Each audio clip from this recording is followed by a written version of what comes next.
Bonjour, je suis Gaëlle Perrodin, directrice de l'École nationale supérieure d'architecture de Nancy. C'est une école qui est implantée en cœur de ville, ce qui est un atout selon moi. À quelques minutes, on va dire 10 minutes à pied de la place Stanislas, tout proche de nombreux équipements culturels comme un cinéma, l'opéra, pas très loin, enfin juste à côté même le ballet de Lorraine. La manufacture avec son théâtre, le conservatoire, tout ça en cœur de ville.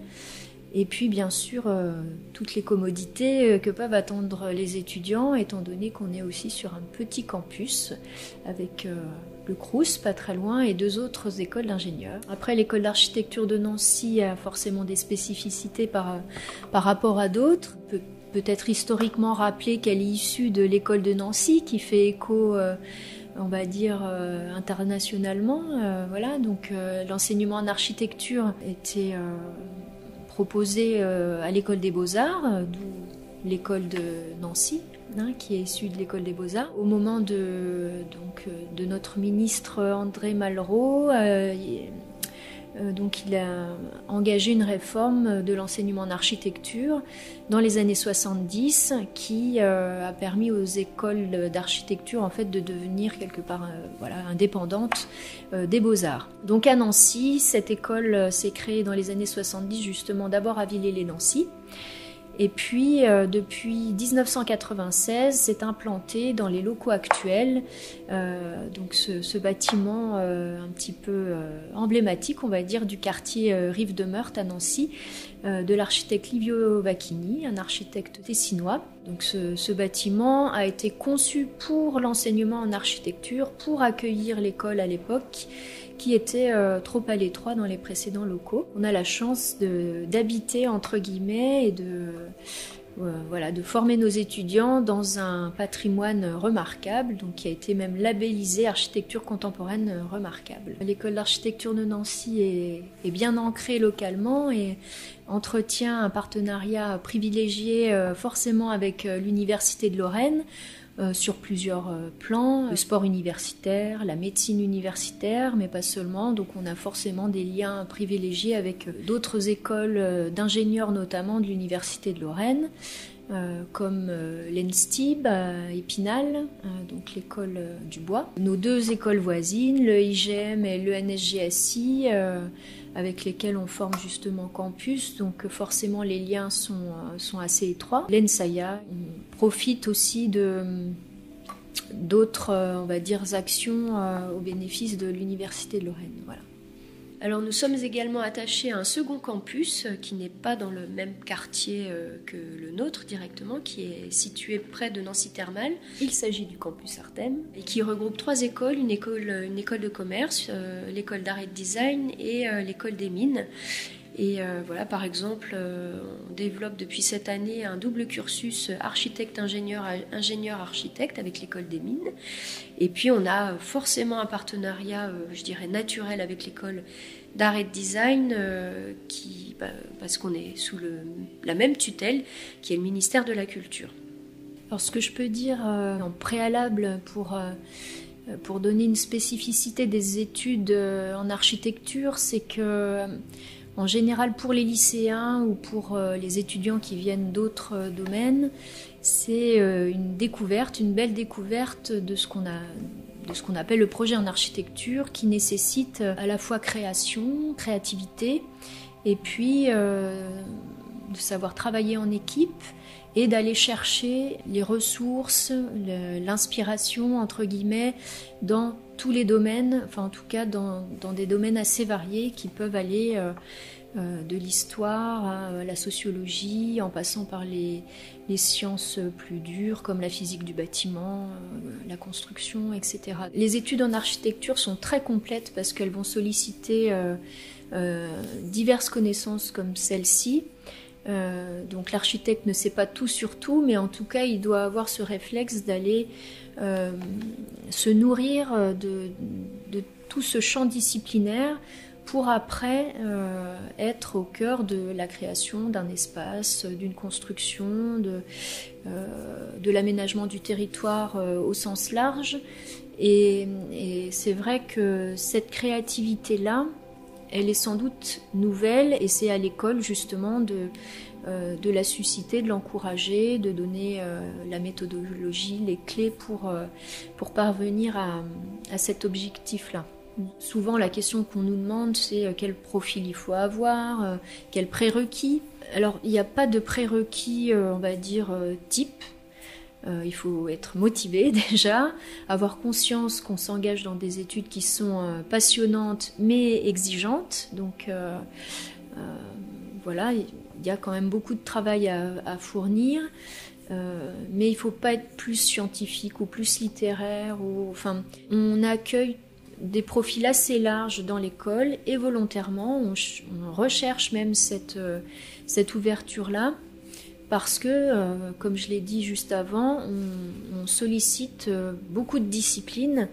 Donc un architecte ne peut pas être que littéraire ou que scientifique, il doit être ouvert à toutes ces questions-là, avec un engagement aussi assez profond au regard de l'actualité, de la transition écologique. Donc c'est aussi dans cet engagement, et y compris dans la vie autre que en tant qu'étudiant ou lycéen ou lycéenne, qu'on va déceler, on va dire, cette motivation-là.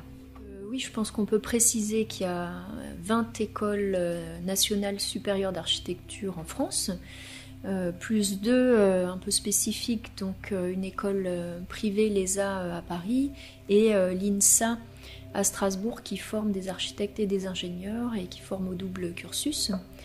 Et dans ce paysage-là, donc Nancy a forcément ces particularités-là, sans vouloir jouer la concurrence, pas du tout, hein.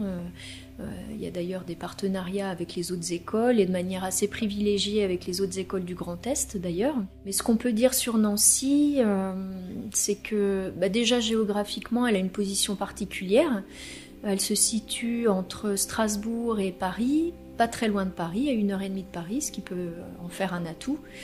Et elle a vocation, au cœur de la région Grand Est, à diffuser, à rayonner assez largement si on a cette ambition de diffuser la culture architecturale. Donc, dans la région Grand Est, on est 3 écoles d'architecture, mais par exemple en Bourgogne-Franche-Comté, il n'y a pas du tout d'école. Donc, par des partenariats, des semaines intensives, workshops, on est amené à sortir l'école de ses murs et d'aller étudier et diffuser cette culture architecturale ailleurs qu'à Nancy et dans le Grand Est. Donc ça, c'est une particularité parce qu'on estime que justement l'enseignement du projet en architecture se fait dans les murs, mais pas seulement. On va confronter les étudiants au terrain, on va les amener à échanger avec les acteurs locaux, les habitants, pour être dans une situation assez réelle, professionnalisante, de dialogue avec les futurs usagers, les acteurs locaux, etc. Autre particularité, ça va être au travers les partenariats. J'en ai déjà dit quelques mots par rapport à l'Université de Lorraine. C'est les partenariats internationaux aussi. On a une offre très large de programmes Erasmus, comme toutes les écoles. Une des grandes richesses de la région Grand Est, c'est tout simplement d'être une région transfrontalière. Donc on partage les frontières avec la Belgique, le Luxembourg, l'Allemagne et la Suisse. Donc forcément, on va avoir des partenariats privilégiés avec tous ces pays pour des voyages. En particulier, concernant des partenariats plus structurants, on va travailler avec la Belgique, le Master Architecture du Luxembourg et puis l'école de Sarrebruck. Alors, et l'idée sans doute depuis la crise sanitaire, c'est de développer des nouveaux partenariats qui vont partager nos valeurs, notre projet d'école, notre engagement par rapport au changement climatique. Donc Par exemple, là, on est en train de réfléchir à des projets communs, un partenariat avec des villes du Maroc et des territoires spécifiques du Maroc, plutôt en milieu rural, sur la question du stress hydrique, par exemple, et comment nous, en Europe et dans le Grand Est en particulier, on peut décliner ces évolutions-là qui sont déjà très avancées dans des territoires comme le Maroc. Et puis sur la ruralité, depuis plusieurs années, on conforte un partenariat avec l'Irlande sur ces questions-là, et en particulier l'école d'architecture de Waterford. Et enfin, sur une autre thématique phare portée par l'école, qui est le patrimoine, on participe chaque année à un workshop international qui s'appelle REFACT, où les étudiants sont amenés à aller dans un pays chaque année différent, européen, pour travailler sur un site qui présente une valeur patrimoniale particulière. Nancy a la chance de bénéficier de 2 laboratoires de recherche qui ont des thématiques très particulières et qui vont forcément enrichir et nourrir les enseignements. Donc on a le laboratoire de l'histoire de l'architecture contemporaine, le LAC. Donc c'est un laboratoire qui est issu historiquement de la création des archives modernes de l'architecture en Lorraine. Et puis le deuxième laboratoire, c'est le laboratoire du MAPCRE, où là on est sur les enjeux du numérique, de l'innovation numérique, mais toujours avec un lien avec le patrimoine. Bien souvent, les sujets portent sur la numérisation, mais au service de l'existant et du patrimoine. De ces 2 laboratoires-là ont été créées 2 chaires partenariales. Une qui s'appelle Nouvelle Ruralité. Le nom parle de lui-même, mais l'enjeu c'est de s'attacher aux enjeux de la ruralité au regard notamment de la transition écologique, les extensions urbaines, le croisement entre urbanisme, agriculture, paysage, voilà. Et puis l'autre chaire qui existe depuis un peu plus longtemps et qui fait souvent écho quand on parle de Nancy, c'est la chaire bois. Et donc là, comme son nom l'indique, on va travailler sur le bois, les structures bois, mais pour une raison assez évidente qui est Nancy se situe aux portes des Vosges, et donc c'est vraiment l'idée de travailler sur les ressources locales. Après, forcément, l'école a ses particularités, pas seulement au travers ses enseignements, mais sa vie associative. Je pense que la vie associative est très riche à Nancy. On offre notamment au rez-de-chaussée des espaces dédiés pour les étudiants, pour leur vie associative, pour se rencontrer, pour travailler. Une des particularités à la fois architecturale et à la fois en termes d'offres pour les étudiants, c'est la médiathèque, parce que volontairement l'architecte Livio Vacchini l'a mis au cœur du bâtiment, donc on ne peut pas la louper quand on rentre à l'école d'architecture de Nancy. Elle est au rez-de-chaussée, au cœur du bâtiment, on tourne autour, et elle est assez généreuse, voilà, par rapport à d'autres écoles d'architecture. Je pense qu'on est assez chanceux. Ce qu'on offre aussi comme service aux étudiants, c'est un atelier de création numérique où on peut facilement faire les tirages, tout ce qui est rendu de projet. Et puis l'atelier maquette, c'est un outil qui nous paraissait vraiment nécessaire parce qu'à Nancy, on accorde une grande importance dans l'enseignement en architecture à la maquette, parce que c'est un moyen d'expérimenter, de travailler la matière aussi. On a la chance d'être une école à échelle, on va dire, relativement humaine. On accueille 700 étudiants. Par rapport à une école parisienne, par exemple, c'est une école qui a une échelle où on peut, je dirais, faire du suivi assez étroit, d'être à l'écoute des difficultés des uns et des autres, enfin pas seulement les difficultés, mais de faire en sorte que les étudiants soient investis dans leur école, puissent porter leur parole auprès des instances.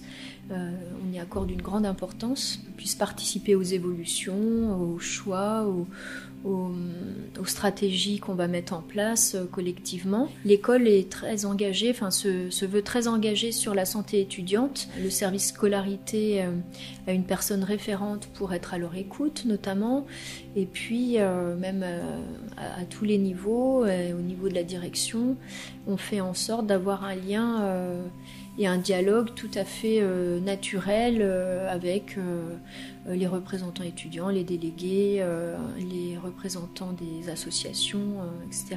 Ça nous tient vraiment à cœur, parce qu'au-delà de l'enseignement lui-même, l'idée c'est que l'étudiant trouve le juste équilibre déjà entre sa vie personnelle et la vie en tant qu'étudiant, et puis qui s'épanouissent tout simplement.